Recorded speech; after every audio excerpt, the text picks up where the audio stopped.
తిరుపతి జిల్లా వెంకటగిరిలో టీడీపీ నేతల భూమాఫియాపై ఫైర్ అయ్యారు వైఎస్ఆర్సీపీ వెంకటగిరి నియోజకవర్గ సమన్వయకర్త నేదురుమల్లి రామ్కుమార్ రెడ్డి. బఫర్ జోన్లకు రక్షణ లేకుండా పోయిందన్నారు. అధికారుల అండతో అక్రమాలకు పాల్పడుతున్నారని ఆగ్రహం వ్యక్తం చేశారు. ఆంధ్రజ్యోతి, ఈనాడు పత్రికల్లో భూభాగోతంపై కథనాలు వచ్చాయన్నారు. టీడీపీ నేతలు రికార్డులు మార్చుతూ దందాలకు పాల్పడుతున్నారని మండిపడ్డారు. ఇక తమ ప్రభుత్వం అధికారంలోకి వచ్చాక భూ ఆక్రమాలపై చర్యలు తీసుకుంటామన్నారు రామ్కుమార్ రెడ్డి. ఎలక్షన్స్ అయిన తర్వాత వైఎస్ఆర్ కాంగ్రెస్ పార్టీ అధికారంలోకి వస్తుంది. మాకు ఈ ఫైల్స్ అన్నీ అందుబాటులో ఉంటాయి.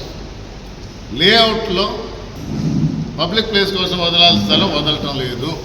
దీనికి ప్రూఫ్ ఏం కావాలి మీకు? లేఅవుట్ ప్లాన్ చూపించాలా? లేఅవుట్ ప్లాన్లో ఏముంటుంది? పబ్లిక్ ప్లేస్ అనేది ఉంటుంది, కానీ గ్రౌండ్ లెవెల్కి పోయినప్పుడు దాన్ని ప్లాట్ చేసి అమ్ముతున్నారు. పర్మిషన్ ఎవరు ఇస్తున్నారు?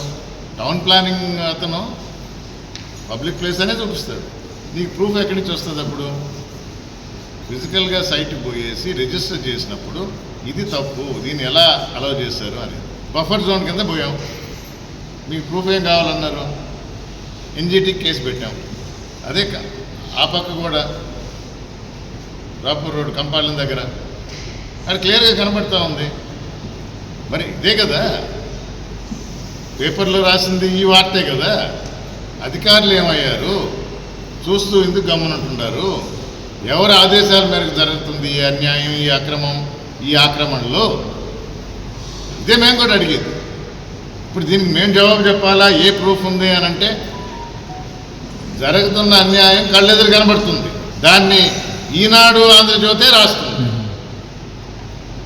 నేను ఇప్పుడు మీ ద్వారా ఇచ్చిన స్టేట్మెంట్కి ఇది అబద్ధం, ఇది కట్టుకథలు, ఇది మాకు సంబంధం లేదు అని అధికార పార్టీ తెలుగుదేశం ప్రెస్ మీట్ పెట్టి చెప్పండి.